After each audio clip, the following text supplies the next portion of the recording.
রাজধানীর আগরতলায় আজ ছিল কংগ্রেসের বহুল প্রচারিত জনসমাবেশ। প্রদেশ কংগ্রেস ছিল এই আয়োজনের উদ্যোক্তা।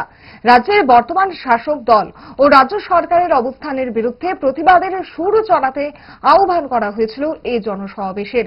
মোটামুটিভাবে নেতৃত্বদের মধ্যে ঐক্যবদ্ধ কংগ্রেসের চেহারা মানুষের সামনে তুলে ধরতে সক্ষম হলেও জনসভার চেহারা যেমন হওয়ার কথা জানানো হয়েছিল দলের পক্ষ থেকে, সেটা তেমনভাবে ধরা পড়েনি।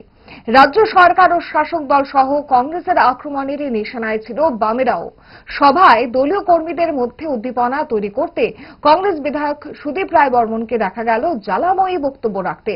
শাসককে আগাগোড়া বিধে বক্তব্য রাখেন কংগ্রেসের সেবা দলের জাতীয় সভাপতি লালজি দেসাই, প্রদেশ কংগ্রেস সভাপতি আশিস কুমার সাহা, বিধায়ক সুদীপ রায় বর্মন।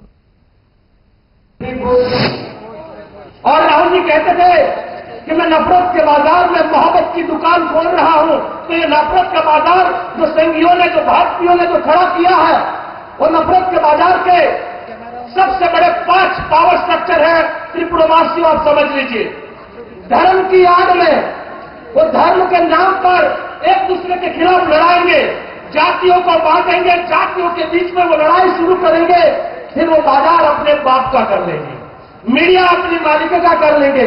एक तो टीवी बहुत आवाज उठाते थे, अदानी ने खरीद लिया, कुछ अंबानी ने खरीद लिया, तो ना मीडिया में आवाज आएगी, ना धर्म के धर्मांतरों से आवाज आएगी, समाज को विभाजित कर देंगे तो ना समाज से आवाज उठेगी। हर जगह पे भाजपा जनता की आवाज को दबाने का काम कर रहा है।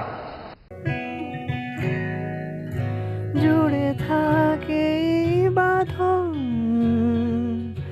আপনার চেয়েও আপন, জুড়ে থাকে বাঁধন আপনার চেয়েও আপন, আপনার চেয়েও আপন।